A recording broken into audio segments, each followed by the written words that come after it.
Hello dear all, welcome back. This is your solution of your practice problems 4 CBSE PYQ की series है।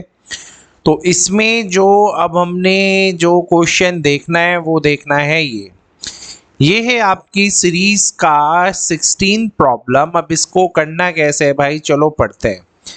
आपके पास दो equal circles हैं। अब दो इक्वल सर्कल्स का मीनिंग आपको पता होना चाहिए। क्लास 9th में भी आपने पढ़ा है, आपको क्लास 10th में भी बताया गया है। इक्वल सर्कल्स का मतलब होता है अगर आपके पास दो इक्वल सर्कल्स मैं यहाँ बोल रहा हूँ, इसका मीनिंग सिंपल सा ये है कि जो इन दोनों के रेडियस होंगे वो होंगे सेम। सो जो मेरे पास रेडियस यहाँ पे होगा वो रेडियस हो जाएंगे सेम। पहली चीज़ तो ये ध्यान रखना, ठीक है। अब यहाँ पे क्या है, सेंटर ओ है और एक ओ डैश है, ठीक है, दिख रहा है, टच कर रहे हैं एक दूसरे को एट एक्स पे, वो भी दिख रहा है।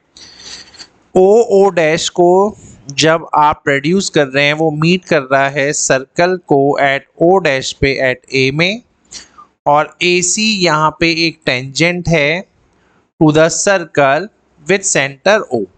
तो क्लियरली ये जो ए सी यहाँ पे दे रखा है वो एक टेंजेंट बना हुआ है, यहाँ तक भी कोई टेंशन नहीं होगा।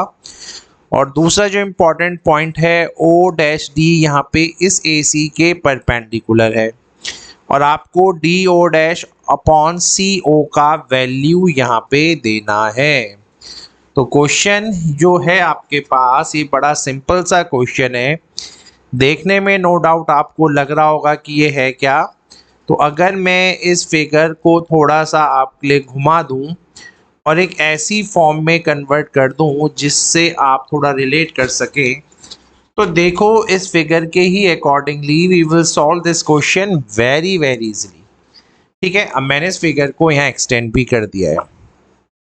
तो अब यहाँ पे है क्या, सबसे पहले मैं आपको वो दिखाना चाहता हूँ।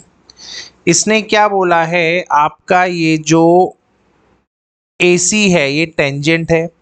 अब भाई अगर ये टेंजेंट है तो क्लियरली ये जो एंगल C होगा वो यहाँ पे 90 डिग्री होगा, ये आपको समझना चाहिए। और ओ डैश डी जो है हमारा वो परपेंडिकुलर है AC में, तो आपका कहीं ना कहीं ये वाला एंगल भी 90 डिग्री ही होगा, क्योंकि ये भी आपको गिवन है। सो जैसे ही आपको ये सब कुछ पता चल गया है, तो अगर बेटा मैं triangle A O dash D और ट्राइंगल ए ओ सी को ढंग से देखूं, तो यहाँ पे क्या हो रहा है, इस ट्राइंगल का जो एंगल डी है और इस ट्राइंगल का जो एंगल सी है, ये दोनों के दोनों आपको यहाँ 90 डिग्री गिवन है। ठीक है, क्यों गिवन है, क्योंकि एंगल सी के लिए जो प्रॉपर्टी लग रहा है वो लग रहा है रेडियस टेंजेंट के परपेंडिकुलर है, और एंगल डी मेरा 90 है क्योंकि उसने ओ डैश डी को परपेंडिकुलर बोला है AC के। तो जब उसने इतना सारा इन्फॉर्मेशन यहाँ दे ही दिया है तो क्लियरली हमें ये तो यहाँ पे दिख ही रहा है कि ये परपेंडिकुलर। तो ये पॉइंट आपको समझ में आ गया होगा। आप दूसरा देखो, इन दोनों ट्राइंगल में एंगल ए और एंगल ए कॉमन है। अब अगर भाई मैं यहाँ पे सिमिलैरिटी का रूल लगाऊं और यहाँ पे मैं इसको एंड की जगह अब यहाँ सिमिलैरिटी का सिंबल लगाऊं, तो डेफिनेटली ये दोनों ट्राइंगल मेरे डबल ए सिमिलैरिटी क्राइटेरिया से यहाँ पे आपके क्या हो गए, सिमिलर। अब जब ट्राइंगल सिमिलर होते हैं तो एक प्रॉपर्टी होती है corresponding parts of similar triangle की, उसके हिसाब से क्या क्या रेशो बनता है देखते हैं। छोटे ट्राइंगल का पूरा साइड ये है जो कि है ओ डैश ए, और उसके डिनोमिनेटर में उसके प्रोपोर्शनैलिटी में कौन आएगा, ये जो मेरा बड़ा वाला ट्राइंगल आपको यहाँ दिख रहा है ये वाला, इसकी ये पूरी साइड है ना। तो यहाँ तक आपको कोई ट्रबल नहीं होना चाहिए, ये बन जाएगा आपका ओ ए। सिमिलरली यहाँ पे अगर आपका है ओ डैश डी, तो यहाँ पे जो दूसरा पार्ट होगा मेरा, मैं इसको दिखाता हूँ आपको। तो ये जो मेरा दूसरा पार्ट यहाँ पे होगा ये बना ओ सी। ठीक है, तो इस ओ डैश डी के नीचे कौन आएगा, आपका आ जाएगा ओ सी, जिसका वैल्यू हमें चाहिए। तो ये दोनों चीज जिसका वैल्यू हमें चाहिए वो हमें यहाँ दिख चुका है, और ये किसके इक्वल हो जाएंगे आपके आपस में। और तीसरा बचा आपका ए डी अपॉन ए सी, ठीक है। हालांकि इसका मेरा कोई यूज नहीं होने वाला है, जो यूज होगा मेरा इन्हीं का होगा। अब सिंपल सी बात है, क्वेश्चन ने स्टार्टिंग में ही आपको क्या बोला था, ये इक्वल सर्कल्स है। देखो अगर ए ओ डैश रेडियस है तो ओ डैश एक्स भी एक रेडियस है, और ओ एक्स भी यहाँ पे एक रेडियस है। अब ये सारे रेडियस आपस में इसलिए इक्वल हैं क्योंकि आपके ये दोनों के दोनों जो सर्कल्स थे वो थे इक्वल। अब अगर इक्वल सर्कल्स आपको गिवन है तो रेडियस तो सेम होगा। अब यहीं पे इसी प्रॉपर्टी के हिसाब से अगर मैं ओ डैश ए का वैल्यू देखूं तो वो मिलेगा मुझे आर, है ना। और वहीं पे ए से लेके अगर तक मैं ओ का डिस्टेंस देखूं तो आर प्लस आर ये बन जाएगा मेरा 3r। और ये जो मेरा अब है ये इसके इक्वल हो जाएगा ओ डैश डी के और ओ सी के, जिसका आंसर चाहिए। आर से आर कैंसिल हो जाएगा, ठीक है। सो जो मेरे पास फाइनली वैल्यू आई है वो आई है बेटा 1/3, है ना। सो with this way your question is done. आपको यहाँ सिमिलैरिटी का लॉजिक लगाना पड़ेगा, बस इस क्वेश्चन में यही चीज स्पेशल थी। अब चलते हैं सेकंड प्रॉब्लम पे। अगला क्वेश्चन बहुत स्पेशल क्वेश्चन है, इसको आराम से देखना पड़ेगा, और आराम से तो देखना ही पड़ेगा। इसकी फिगर को पहले मैं कर देता हूं जूम। अब देखो इसमें है क्या। सबसे पहले अगर मैं आपसे बोलूं ये एंगल 30 है, तो ये वाला जो मेरा एंगल है बेटा वो है 90। क्यों? ये है angle in a semi circle. अब अगर सर ये 30 है और ये 90 है तो कहीं ना कहीं ये एंगल बन जाएगा मेरा 60। तो पहले आप अपनी कॉपी में यहीं तक कॉपी करेंगे और उसके बाद इस फिगर, ताकि ये कंजस्टेड ना हो, मैं इसको बहुत रिलैक्स होके यहाँ क्या करूँगा, क्योंकि मेरा एंगल बी, मेरा एंगल पी, और ये जो मेरा एंगल ए है जिसको मैं पी ए बी बोलूँगा, ये मेरा है आपका 180 के इक्वल। क्यों? क्योंकि ये तो एंगल सम प्रॉपर्टी है ट्राइंगल की। अब सिंपल सी बात है, ये आपको 30 गिवन है, ये आपको 90 गिवन है, और ये अगर मुझे निकालना था तो आपने देखा मैंने 60 फाइंड किया, तो एंगल पी ए बी को आपको 180 के इक्वल रखना पड़ेगा। यहाँ तक कोई चैलेंज? ये आपका कैसे आया? ये है angle in a semicircle, है ना। तो ये है angle in a semicircle. So with this way your angle P A B जो बना है ये मेरा बना है यहाँ पे 60 डिग्री। तो यहाँ तक आप कॉपी कर लीजिए, वीडियो को बिल्कुल रोक के देखो आराम आराम से, कोई टेंशन नहीं है। अब बढ़ते हैं हम इसके सेकंड पार्ट में आगे, ठीक है। अब मैंने ये रिमूव कर दिया। अब अगर ये यहाँ 60 है तो ये वाला एंगल हो जाएगा आपका 120 लीनियर पेयर से, ठीक है। और ये जो एंगल बेटा P है, ये जो एंगल P है, अगर आप इसको ढंग से देखें तो ये एंगल बनेगा आपका 30 डिग्री। क्यों? वाया ऑल्टरनेट सेगमेंट थ्योरम, ठीक है। तो अब मैं यहाँ पे यही लिखने जा रहा हूँ पार्ट नंबर 2 में। आप धीरे धीरे देखिए, ये जो एंगल B है और ये जो एंगल APT है, ये दोनों के दोनों आपस में 30 डिग्री हो जाएंगे via property alternate segment theorem. हमने पिछले ही कुछ लेक्चर्स में देखा है इस ऑल्टरनेट सेगमेंट थ्योरम के बारे में। तो जब आप ऑल्टरनेट सेगमेंट थ्योरम के बारे में पढ़ेंगे तो आपको पता चलेगा ये एंगल बना 30 डिग्री। और वहीं पे ये जो एंगल PAB था, अगर मैं इसमें एंगल PAT को प्लस कर दूं तो इसने भी क्या बनना था आपका 180 bye linear pair of angle के हिसाब से। अब ये जो मैंने यहाँ 120 इसलिए लिखा है क्योंकि आपका ये एंगल PAB तो 60 आया था। अब भाई अगर ये 60 आया था तो अंडरस्टूड है एंगल PAT जो मेरा होगा इसको 120 ही आना पड़ेगा। Got it. तो यहाँ तक आपका हुआ पार्ट नंबर 2 भी खत्म। अब चलते हैं पार्ट नंबर 3 में। आप यहाँ तक लिख लीजिए क्योंकि कुछ पार्ट को मैं अब रब करने जा रहा हूँ फिर से। तो जैसे आपने देखा था हमारा ये 60 कैसे आया, आपने देखा ये 120 कैसे आया, आपका 30 कैसे आया। अब चलते हैं इसी चीज में थोड़ा सा और आगे। तो अब आप रियलाइज करेंगे ट्राइंगल PAT जो आपको यहाँ दिख रहा है, ये जो ट्राइंगल PAT यहाँ पे है, सिंपल सा लॉजिक है। अगर ये 120 है ये 30 है तो यार ये एंगल भी यहाँ पे 30 हो जाएगा। बिल्कुल सही बात है, एंगल सम प्रॉपर्टी से, है ना। तो मैं बस यही करने जा रहा हूँ।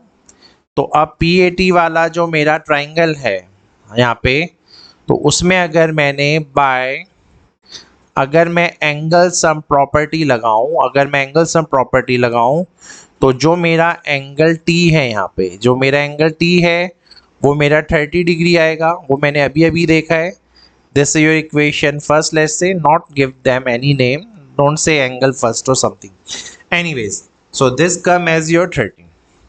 सो क्लियरली जो हमारे पास एक चीज निकल के अब आई है वो ये आई है कि जो एंगल P है मेरा ऊपर वाला और ये जो एंगल T है, ये दोनों के दोनों अगर 30 आए हैं तो 100% यहाँ पे जो साइड मेरी PA है और जो साइड मेरी यहाँ पे AT है ये आपस में इक्वल आ जाएंगे। वाई? क्योंकि जो इक्वल एंगल्स होते हैं they have equal opposite sides. तो उनके इक्वल ऑपोजिट साइड्स होती हैं बेटा। तो जैसे ही इनकी इक्वल ऑपोजिट साइड्स हो गई तो आपका PA और PT आ गया सेम। ठीक है। सो यहाँ तक भी आपको समझ में आ गया होगा। तो मैं अब अपनी फिगर में सब चीज को रब कर रहा हूँ और मैंने यहाँ पे अभी अभी क्या देखा है, मैंने देखा है कि जो मेरा PA है वो मेरे AT के इक्वल आया है। ठीक है। अब अगर मैं फिगर को फिर से यहाँ पे रब करता हूँ, मैं फिगर में आगे बढ़ते हैं। अब चलते हैं इसके नेक्स्ट पार्ट पे। तो नेक्स्ट पार्ट में अब मैं यहाँ क्या करवाने वाला हूँ वो देखिए आप। ठीक है। तो I am just giving them a name. This was your third part and this is your fourth part now. अब फोर्थ पार्ट में मैं क्या करने जा रहा हूँ, अब मैं कंस्ट्रक्शन से मैं इस OP को ज्वाइन करवा दूंगा बेटा, है ना। इस OP को ज्वाइन करवा दूंगा, यहाँ तक कोई टेंशन नहीं होना चाहिए। ये है आपका 60 डिग्री। ठीक है, ये है 60 डिग्री। अब देखो अब यहाँ पे क्या होगा, अब यहाँ पे क्या होगा, अगर मैं ट्राइंगल POA को ढंग से देखूं, बहुत ढंग से देखूं, तो आप लोग रियलाइज करोगे कि जो हमारा OP है वो हमारे OA के इक्वल है। क्यों?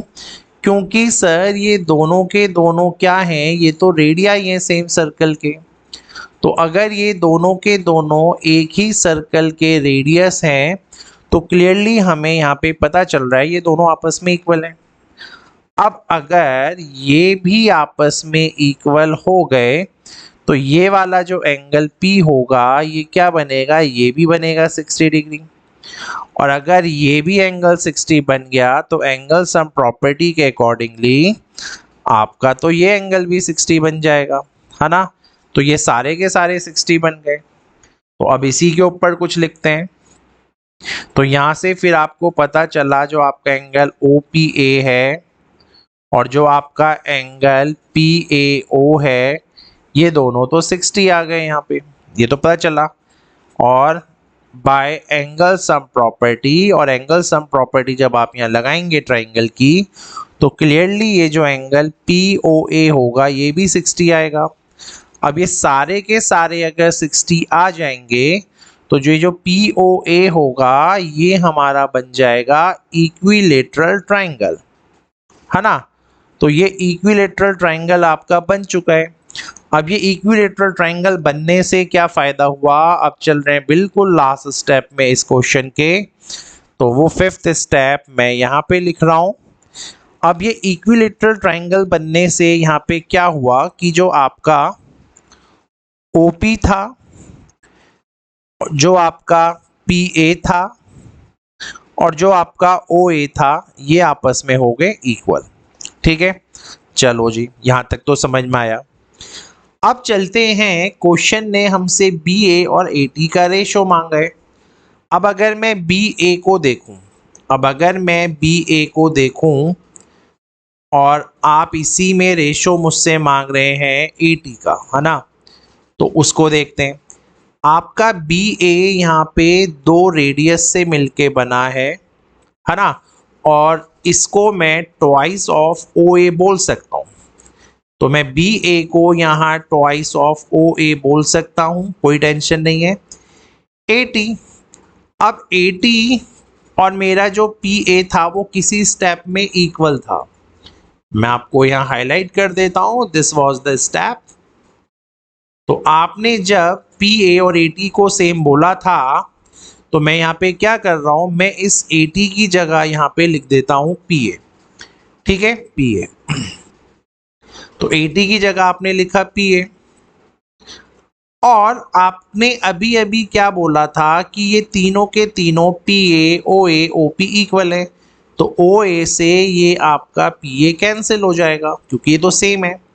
और जब मैं इस AT का मल्टीप्लाई यहाँ करवाऊंगा तो जो मेरा BA है वो क्या बन जाएगा, वो बन जाएगा twice of AT। Got it. So with this way your question is done.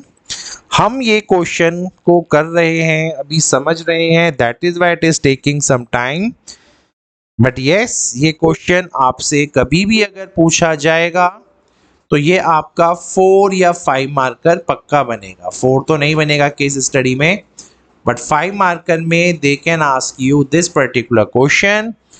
तो लेंथ वाइज तो ये क्वेश्चन डिजर्व करता है योर अटेंशन। ठीक है, सो होपफुली ये क्वेश्चन समझ में आ गया होगा। अब चलते हैं नेक्स्ट प्रॉब्लम पे। This is your problem number 3 of this particular slide. So अब हम यहाँ पे क्या पढ़ने जा रहे हैं, देखिए। A circle touches the side DF, okay, of a triangle. This is triangle EDF. This is the triangle का symbol. तो I am just correcting it. Let me type this for you. A triangle. Okay, ठीक है। So DF यहाँ पे आपके triangle का एक side है जो कि H पे टच कर रहा है आपके सर्कल को। अगर मैं इस ED और EF को प्रोड्यूस करवा दूं किसी पॉइंट K और M तक, तो यहाँ पे रेस्पेक्टिवली ऐसे दिया है आपको, यहाँ EK का वैल्यू 9 दिया है ना, और आपसे पेरीमीटर मांगा गया है EDF का। बहुत इजी क्वेश्चन है। पेरीमीटर ऑफ EDF होगा क्या, इस पेरीमीटर में ED होगा, इस पेरीमीटर में DF होगा, और इस पेरीमीटर में EF होगा। ये तो आपको समझ में आ रहा होगा। ठीक है, अब चलते हैं क्वेश्चन में वापस। लेट्स से अगर ये आपका यहाँ पे DKX है तो आपका DH भी X हो जाएगा, कोई टेंशन नहीं है। और अगर आपका FMY है तो यहाँ पे HF भी Y हो जाएगा, बिल्कुल कोई टेंशन नहीं है। अब अगर ये पूरा का पूरा पोर्शन 9 था तो ये आपका हो जाएगा DE 9 माइनस X, ये रूल भी आपको पता है। अब अगर बेटा EKF था तो जो हमारा EM होगा वो भी 9 बन जाएगा क्योंकि तो टेंजेंट है। तो ये भी आपका हो गया यहाँ पे 9 minus Y। Got it. So question was very very easy. मैं इसको फटाफट से आपके लिए क्लियर कर देता हूँ। EK और जो मेरा EM है वो दोनों यहाँ पे 9 सेंटीमीटर के होते क्योंकि फ्रॉम एन एक्सटर्नल पॉइंट, किसी एक्सटर्नल पॉइंट से क्या होता है, आपका जो टेंजेंट होता है, हमारा एक्सटर्नल पॉइंट से जो टेंजेंट्स होते हैं दे आर ऑलवेज इक्वल। ठीक है, अब सिंपल सा लॉजिक है, अगर ये यहाँ पे x है और ये पूरी की पूरी लाइन अगर 10 है तो ये 10 माइनस एक्स बनता है। तो उसी लॉजिक को यूज किया है मैंने यहाँ पे, तो ये MCQ फॉर्म का क्वेश्चन है। सो आपने फटाफट ऐसे कर लिया। अब पेरीमीटर में मुझे क्या करना है, अगर मैंने यहाँ पे देखो, मैंने DK को तो DH को दोनों को x ले लिया, वहीं पे मैंने FM को और तो फिर FH को, इन दोनों को y ले लिया विद द सेम प्रॉपर्टी, क्योंकि ये भी भाई D और F यहाँ पे टेंजेंट है। अब जब आपने यहाँ माइनस किया ED की वैल्यू को, वो मैंने आपको करके भी दिखाई है अभी अभी ऊपर। सो ED की वैल्यू जो हमारे पास है वो आई है 9 माइनस एक्स। तो इस वैल्यू को मैंने लिख दिया यहाँ पे 9 माइनस एक्स। DF आपका आया है x प्लस वाई करके, EF जो आपका है वो है 9 माइनस वाई। तो x से x कटा, y से y कैंसिल हुआ और 9 प्लस 9 आपका कितना हुआ, 18। सो with this way I think your this question is also done. और एग्जाम में ऐसे क्वेश्चंस कई पूछे जाते हैं, बार बार पूछे जाते हैं। अब चलते हैं, आपके पास दो कॉन्सेंट्रिक सर्कल्स हैं यहाँ पे। ठीक है, तो लेट्स से एक सर्कल ये बना और एक सर्कल मैंने इसके बीच में और बना दिया।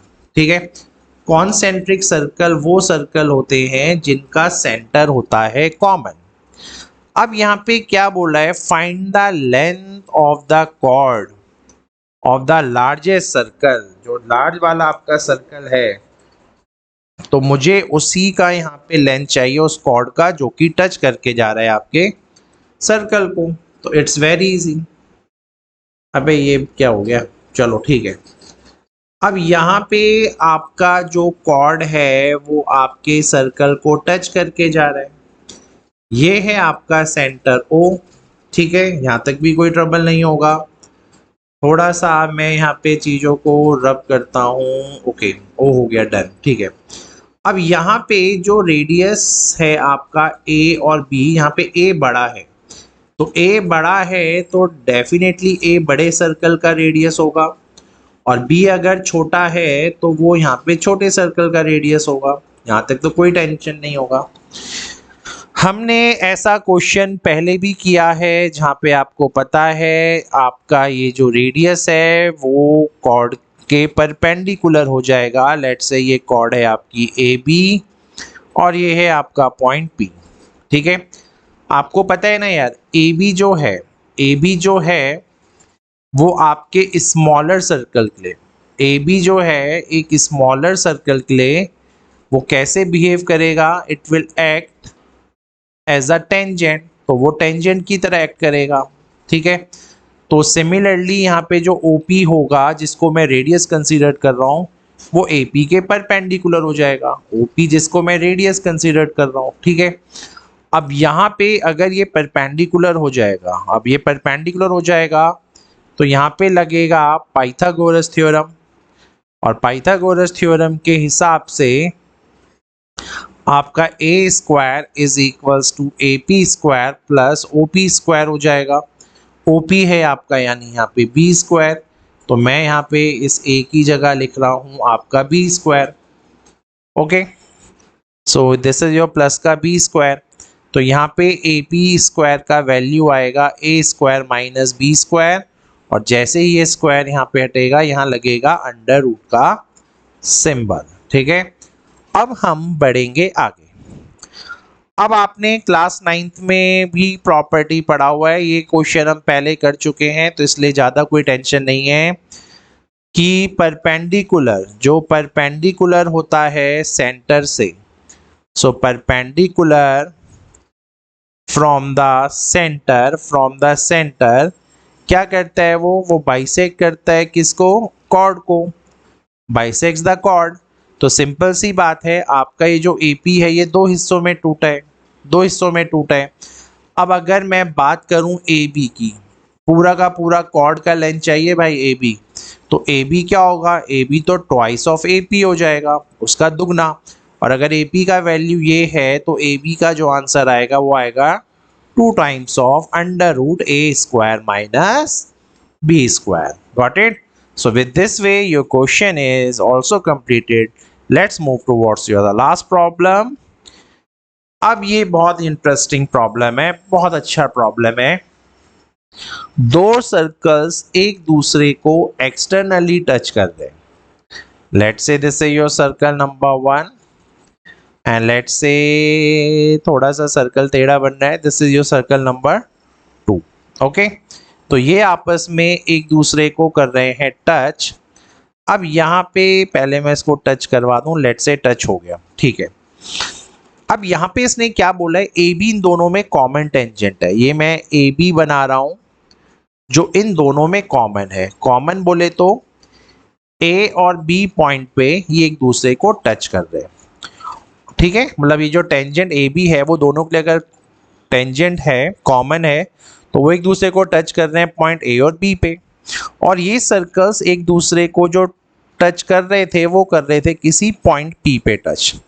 तो आपसे ए पी बी का वैल्यू मांगा है।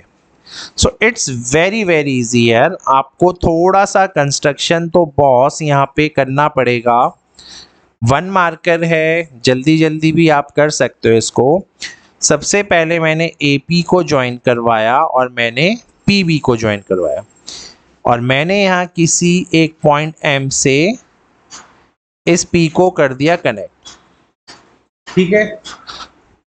तो अब यहाँ पे क्या है, एम आपका यहाँ पे क्या बन चुका है, एक एक्सटर्नल पॉइंट बन चुका है, ठीक है। अब अगर ये एक एक्सटर्नल पॉइंट बन चुका है तो ये जो ए एम होगा, ए एम जो होगा और जो आपका यहाँ पे एम पी होगा, ये आपस में इक्वल हो जाएंगे।